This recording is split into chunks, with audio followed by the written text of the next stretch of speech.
This is why you need to know these TCM tricks for annoying hiccups. They're easy, quick, and you can do them anywhere. Ready? Let's go. First, let's talk about what causes those hiccups. Eating too much? That stretches your stomach and bothers the nerves that control hiccups. Love soda or booze?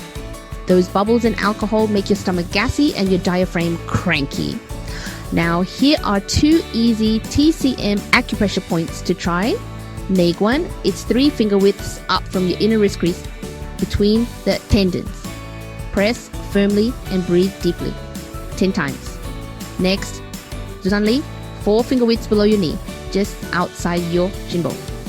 Press for 5 minutes to calm your stomach.